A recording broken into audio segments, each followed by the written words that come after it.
ಆಕಾಶವಾಣಿ ವಾರ್ತೆಗಳು. ಓದುತ್ತಿರುವವರು ಶಾಂತರಾಜು ಎಸ್ ಮಳವಳ್ಳಿ. ಮುಖ್ಯಾಂಶಗಳು: ಆರ್ಥಿಕ ಸಲಹಾ ಮಂಡಳಿ ಸಭೆ, ಜಾಗತಿಕ ಪ್ರಕ್ಷುಬ್ಧತೆಯ ಸಮಯದಲ್ಲಿ ಭಾರತದ ಆರ್ಥಿಕ ಬೆಳವಣಿಗೆ ಹೆಚ್ಚಿಸಲು ಪ್ರಧಾನಿ ಸಲಹೆ. ಆರೋಗ್ಯ ಸಿಬ್ಬಂದಿ ಮೇಲ್ವಿಚಾರಣೆಯಲ್ಲಿ ನಡೆಯುವ ಹೆರಿಗೆ ಪ್ರಮಾಣ 91.3% ಹೆಚ್ಚಳ, ರಾಷ್ಟೀಯ ಕುಟುಂಬ ಆರೋಗ್ಯ ಸಮೀಕ್ಷೆ ವರದಿ. ಏಷ್ಯಾ ಕಪ್ ಹಾಕಿ 2026 18 ವರ್ಷದೊಳಗನ ಪುರುಷರ ವಿಭಾಗದ ಫೈನಲ್ನಲ್ಲಿ ಜಪಾನ್ ವಿರುದ್ಧ ಭಾರತಕ್ಕೆ ಭರ್ಜರಿ ಜಯ. ಇಂಗ್ಲೆಂಡ್ ಐರ್ಲೆಂಡ್ ಪ್ರವಾಸಕ್ಕಾಗಿ ಭಾರತದ ಟಿ20 ಕ್ರಿಕೆಟ್ ತಂಡ ಪ್ರಕಟಿಸಿದ ಬಿಸಿಸಿಐ, ಶ್ರೇಯಸ್ ಅಯ್ಯರ್ ನಾಯಕ, ತಂಡದಲ್ಲಿ ಸ್ಥಾನ ಪಡೆದ ವೈಭವ್ ಸೂರ್ಯವಂಶಿ. ಪ್ರಧಾನಮಂತ್ರಿ ನರೇಂದ್ರ ಮೋದಿ ಅವರು ಪ್ರಧಾನಮಂತ್ರಿ ಆರ್ಥಿಕ ಸಲಹಾ ಮಂಡಳಿ ಇಎಸಿಯ ಸದಸ್ಯರೊಂದಿಗೆ ಇಂದು ಸಭೆ ನಡೆಸಿದರು. ಜಾಗತಿಕ ಪ್ರಕ್ಷುಬ್ಧತೆಯ ಸಮಯದಲ್ಲಿ ಭಾರತದ ಆರ್ಥಿಕ ಬೆಳವಣಿಗೆಯನ್ನು ಮತ್ತಷ್ಟು ಹೆಚ್ಚಿಸಲು ಪ್ರಧಾನಿ ಮತ್ತು ಇಎಸಿ ವಿವಿಧ ವಿಚಾರಗಳು ಮತ್ತು ಕ್ರಮಗಳ ಕುರಿತು ಚರ್ಚಿಸಿದರು. ಪಶ್ಚಿಮ ಏಷ್ಯಾ ಸಂಘರ್ಷವು ಭಾರತ ಸೇರಿದಂತೆ ಪ್ರಪಂಚದ ಮೇಲೆ ಬೀರಿದ ಪ್ರಭಾವದ ಬಗ್ಗೆ ಸದಸ್ಯರು ತಮ್ಮ ಮೌಲ್ಯಮಾಪನವನ್ನು ನೀಡಿದರು. ಈ ಕುರಿತು ಸಾಮಾಜಿಕ ಜಾಲತಾಣದಲ್ಲಿ ಪ್ರಧಾನಿ ನರೇಂದ್ರ ಮೋದಿ ಅವರು ಭಾರತದ ಆರ್ಥಿಕ ಪರಿವರ್ತನೆ ಮತ್ತು ದೀರ್ಘಕಾಲೀನ ಅಭಿವೃದ್ಧಿ ಆದ್ಯತೆಗಳಿಗೆ ಸಂಬಂಧಿಸಿದ ಹಲವು ವಿಷಯಗಳ ಕುರಿತು ಸಭೆಯಲ್ಲಿ ವಿಸ್ತೃತ ಚರ್ಚೆ ನಡೆಸಿದರು ಎಂದು ತಿಳಿಸಿದ್ದಾರೆ. ಜೊತೆಗೆ ಸುಧಾರಣಾ ಪ್ರಕ್ರಿಯೆಗೆ ಇನ್ನಷ್ಟು ವೇಗ ನೀಡುವುದು ಹಾಗೂ ಜೀವನ ಸುಲಭತೆ ಮತ್ತು ವ್ಯಾಪಾರ ಸುಲಭತೆಯನ್ನು ಖಚಿತಪಡಿಸಿಕೊಳ್ಳುವ ಕುರಿತು ಅಭಿಪ್ರಾಯ ಹಂಚಿಕೊಳ್ಳಲಾಯಿತು ಎಂದು ಪ್ರಧಾನಿ ಹೇಳಿದ್ದಾರೆ. ರಾಷ್ಟೀಯ ಕುಟುಂಬ ಆರೋಗ್ಯ ಸಮೀಕ್ಷೆ ಎನ್ಎಫ್ಎಚ್ಆರ್ಸಿ 6ರ ವರದಿ ಕುರಿತಂತೆ ಕಾಂಗ್ರೆಸ್ ಅಧ್ಯಕ್ಷ ಮಲ್ಲಿಕಾರ್ಜುನ ಖರ್ಗೆ ಮಾಡಿರುವ ಟೀಕೆಗಳಿಗೆ ಕೇಂದ್ರ ಆರೋಗ್ಯ ಸಚಿವ ಜೆಪಿ ನಡ್ಡಾ ಇಂದು ಪ್ರತಿಕ್ರಿಯೆ ನೀಡಿದ್ದಾರೆ. ಸಾಮಾಜಿಕ ಮಾಧ್ಯಮದಲ್ಲಿ ಸಚಿವರು ಸಾರ್ವಜನಿಕ ಆರೋಗ್ಯದಂತಹ ಮಹತ್ವದ ವಿಷಯವನ್ನು ರಾಜಕೀಯ ವಾಗ್ವಾದಕ್ಕೆ ಸೀಮಿತಗೊಳಿಸಬಾರದು. ಆಯ್ದ ಅಂಶಗಳ ಓದು ರಾಜಕೀಯಕ್ಕೆ ನೆರವಾಗಬಹುದು, ಆದರೆ ನಿಜಾಂಶಗಳು ರಾಷ್ಟದ ಹಿತವನ್ನು ಸಾಧಿಸುತ್ತವೆ ಎಂದು ಹೇಳಿದ್ದಾರೆ. ಪ್ರಧಾನಮಂತ್ರಿ ನರೇಂದ್ರ ಮೋದಿ ಅವರ ನೇತೃತ್ವದಲ್ಲಿ ಭಾರತದ ಆರೋಗ್ಯ ಸೇವಾ ವ್ಯವಸ್ಥೆಯಲ್ಲಿ ಉಂಟಾಗಿರುವ ಮಹತ್ವದ ಪರಿವರ್ತನೆಯನ್ನು ಎನ್ಎಫ್ಎಚ್ಎಸ್ 6ರ ದತ್ತಾಂಶ ಪ್ರತಿಬಿಂಬಿಸುತ್ತದೆ ಎಂದು ಸಚಿವರು ಪ್ರತಿಪಾದಿಸಿದ್ದಾರೆ. ಎನ್ಎಫ್ಎಚ್ಎಸ್ 3 ಮತ್ತು 6ರ ವರದಿಗಳನ್ನು ಹೋಲಿಕೆ ಮಾಡಿದ ಸಚಿವರು ಗರ್ಭಧಾರಣೆಯ ಮೊದಲ ತ್ರೈಮಾಸಿಕದಲ್ಲೇ ನೋಂದಣಿಯಾಗುವ ಗರ್ಭಿಣಿಯರ ಪ್ರಮಾಣವು 43.9 ರಿಂದ 76ಕ್ಕೆ ಏರಿಕೆಯಾಗಿದೆ ಎಂದು ತಿಳಿಸಿದ್ದಾರೆ. ಸಂಸ್ಥೆಗಳಲ್ಲಿನ ಹೆರಿಗೆಗಳ ಪ್ರಮಾಣವು 38 ರಿಂದ 90ರವರೆಗೆ ಏರಿಕೆಯಾದರೆ, ಪರಿಣಿತ ಆರೋಗ್ಯ ಸಿಬ್ಬಂದಿಯ ಸಮ್ಮುಖದಲ್ಲಿ ನಡೆಯುವ ಹೆರಿಗೆಗಳ ಪ್ರಮಾಣವು 46 ರಿಂದ 91ಕ್ಕೆ ಹೆಚ್ಚಳವಾಗಿದೆ ಎಂದು ಮಾಹಿತಿ ನೀಡಿದ್ದಾರೆ. ಇದು ಕೇವಲ ಅಂಕಿಅಂಶಗಳಲ್ಲ, ಲಕ್ಷಾಂತರ ತಾಯಂದಿರು ಸಮಯೋಚಿತ ಆರೈಕೆ, ಸುರಕ್ಷಿತ ಹೆರಿಗೆ ಮತ್ತು ಉತ್ತಮ ಆರೋಗ್ಯ ಫಲಿತಾಂಶಗಳನ್ನು ಪಡೆಯುವುದರ ಪ್ರತೀಕವಾಗಿದೆ ಎಂದು ಅವರು ಹೇಳಿದ್ದಾರೆ. ಪೂರ್ಣ ಲಸಿಕಾ ವ್ಯಾಪ್ತಿಯು 87ಕ್ಕೆ ಏರಿಕೆಯಾಗಿದೆ ಹಾಗೂ ಆರೋಗ್ಯ ವಿಮಾ ವ್ಯಾಪ್ತಿಯು 5 ರಿಂದ 60.2ಕ್ಕೆ ಹೆಚ್ಚಳವಾಗಿದೆ ಎಂದು ಸಚಿವ ನಡ್ಡಾ ತಿಳಿಸಿದ್ದಾರೆ. ಮಧ್ಯಪ್ರದೇಶದಲ್ಲಿ ಬಿಜೆಪಿ ಅಭ್ಯರ್ಥಿಗಳಾದ ಪಕ್ಷದ ರಾಷ್ಟೀಯ ಪ್ರಧಾನ ಕಾರ್ಯದರ್ಶಿ ತರುಣ್ ಚುಗ್ ಮತ್ತು ರಜನೀಶ್ ಅಗರ್ವಾಲ್ ಇಂದು ರಾಜ್ಯಸಭಾ ಚುನಾವಣೆಗೆ ತಮ್ಮ ನಾಮಪತ್ರಗಳನ್ನು ಸಲ್ಲಿಸಿದ್ದಾರೆ. ಈ ಸಂದರ್ಭದಲ್ಲಿ ಪಕ್ಷದ ಹಿರಿಯ ನಾಯಕರಾದ ಮಧ್ಯಪ್ರದೇಶ ಮುಖ್ಯಮಂತ್ರಿ ಡಾ ಮೋಹನ್ ಯಾದವ್, ಬಿಜೆಪಿ ರಾಜ್ಯಾಧ್ಯಕ್ಷ ಹೇಮಂತ್ ಖಂಡೇಲ್ವಾಲ್ ಹಾಗೂ ಸಚಿವ ಕೈಲಾಶ್ ವಿಜಯವರ್ಗಿಯಾ ಹಾಜರಿದ್ದರು. ಕಾಂಗ್ರೆಸ್ ತನ್ನ ಅಭ್ಯರ್ಥಿಯಾಗಿ ಮಾಜಿ ಸಂಸದೆ ಮೀನಾಕ್ಷಿ ನಟರಾಜನ್ ಅವರನ್ನು ಕಣಕ್ಕಿಳಿಸಿದೆ. ಮಧ್ಯಪ್ರದೇಶದಿಂದ 3 ರಾಜ್ಯಸಭಾ ಸ್ಥಾನಗಳಿಗೆ ನಾಮಪತ್ರ ಸಲ್ಲಿಸಲು ಇದೇ ಸೋಮವಾರ ಕೊನೆಯ ದಿನವಾಗಿದೆ. ಕೇಂದ್ರ ಸರ್ಕಾರ ಕಾನೂನು ಮಾಪನ ಶಾಸ್ತ್ರ ಚೌಕಟ್ಟಿನ ಅಡಿಯಲ್ಲಿ ಖಾದ್ಯ ತೈಲಗಳಿಗೆ ಪ್ರಮಾಣಿತ ಪ್ಯಾಕ್ಗಳ ಗಾತ್ರಗಳನ್ನು ಪರಿಚಯಿಸಿದೆ. ಇದು ಮಾರುಕಟ್ಟೆಯಲ್ಲಿ ಹೆಚ್ಚಿನ ಪಾರದರ್ಶಕತೆ ಮತ್ತು ಏಕರೂಪತೆಯನ್ನು ತರುತ್ತದೆ. ಗ್ರಾಹಕ ವ್ಯವಹಾರಗಳ ಇಲಾಖೆಯು ಪ್ರಮಾಣಿತ ಕಾರ್ಯಾಚರಣಾ ಕಾರ್ಯವಿಧಾನವನ್ನು ತಿದ್ದುಪಡಿ ಮಾಡಿ ಖಾದ್ಯ ತೈಲಗಳು, ಕೊಬ್ಬಿನ ನಿವ್ವಳ ಪ್ರಮಾಣ ಮತ್ತು ಪ್ರಮಾಣಿತ ಪ್ಯಾಕ್ ಗಾತ್ರವನ್ನು ನಿರ್ಣಯವನ್ನು ಇದರಡಿಯಲ್ಲಿ ನಿಯಂತ್ರಿಸುತ್ತದೆ.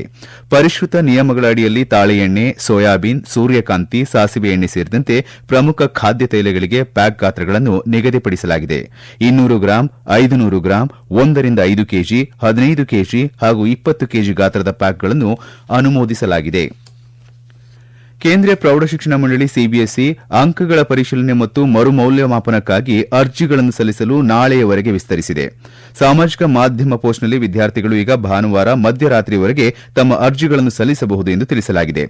ವಿದ್ಯಾರ್ಥಿಗಳ ಹಿತದೃಷ್ಟಿಯಿಂದ ಅರ್ಜಿ ಪ್ರಕ್ರಿಯೆಯನ್ನು ಪೂರ್ಣಗೊಳಿಸಲು ಹೆಚ್ಚುವರಿ ಸಮಯವನ್ನು ನೀಡುವ ನಿರ್ಧಾರ ತೆಗೆದುಕೊಳ್ಳಲಾಗಿದೆ ಎಂದು ಸಿಬಿಎಸ್ಇ ಮಂಡಳಿ ತಿಳಿಸಿದೆ. ಕಳೆದ 12 ವರ್ಷಗಳಲ್ಲಿ ಭಾರತದ ಸೌರ ವಿದ್ಯುತ್ ಸಾಮರ್ಥ್ಯವು 2.8 ಗಿಗಾವ್ಯಾಟ್ನಿಂದ 155 ಗಿಗಾವ್ಯಾಟ್ಗೆ ಏರಿಕೆಯಾಗಿದೆ ಎಂದು ಕೇಂದ್ರ ಸಚಿವ ಗಜೇಂದ್ರ ಸಿಂಗ್ ಶೇಖಾವತ್ ತಿಳಿಸಿದ್ದಾರೆ. ದೇಶದ 40 ಲಕ್ಷಕ್ಕೂ ಹೆಚ್ಚು ಮನೆಗಳು ಸೌರಶಕ್ತಿಯಿಂದ ಬೆಳಗುತ್ತಿವೆ. ಕೃಷಿ ಕ್ಷೇತ್ರದಲ್ಲಿ ಸೌರಶಕ್ತಿ ಸಾಮರ್ಥ್ಯ ದ್ವಿಗುಣಗೊಂಡಿರುವುದು ಪರಿಸರ ಸಂರಕ್ಷಣೆಯೊಂದಿಗೆ ಅಭಿವೃದ್ಧಿಯೂ ಸಾಧ್ಯ ಎಂಬುದಕ್ಕೆ ಸಾಕ್ಷಿಯಾಗಿದೆ ಎಂದು ಅವರು ತಮ್ಮ ಸಾಮಾಜಿಕ ಮಾಧ್ಯಮದಲ್ಲಿ ತಿಳಿಸಿದ್ದಾರೆ. ದೇಶದ ರೈತರು ಪ್ರಸ್ತುತ ಕೇವಲ ಆಹಾರ ಉತ್ಪಾದಕರಾಗಿಯೇ ಉಳಿದಿಲ್ಲ, ಇಂಧನ ಉತ್ಪಾದಕರಾಗಿಯೂ ರೂಪುಗೊಳ್ಳುತ್ತಿದ್ದಾರೆ ಎಂದು ಅವರು ತಿಳಿಸಿದ್ದಾರೆ.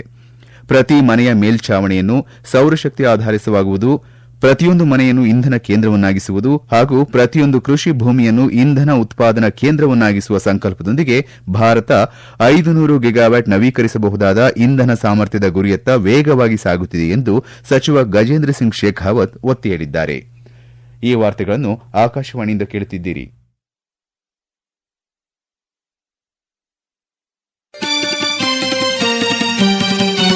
ನಮ್ಮ ಎಲ್ಲಾ ರಾಷ್ಟ್ರೀಯ ವಾರ್ತೆಗಳು ಹಾಗೂ ಪ್ರದೇಶ ಸಮಾಚಾರ ಈಗ ಆಕಾಶವಾಣಿ ನ್ಯೂಸ್ ಕನ್ನಡ ಯೂಟ್ಯೂಬ್ ಚಾನೆಲ್ನಲ್ಲಿ ಲಭ್ಯ.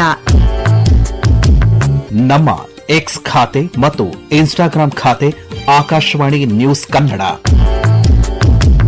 ಹೆಚ್ಚಿನ ಮಾಹಿತಿಗಾಗಿ ನಮ್ಮ ಫೇಸ್ಬುಕ್ ಖಾತೆ AIR ಕನ್ನಡ ನ್ಯೂಸ್ ಅನುಸರಿಸಿ. ಮಾಹಿತಿಯ ಹೂರಣ ವಾರದ ಕಾರ್ಯಕ್ರಮ ಪ್ರಚಲಿತ ವಿದ್ಯಮಾನ ಪ್ರತಿ ಬುಧವಾರ 9:15.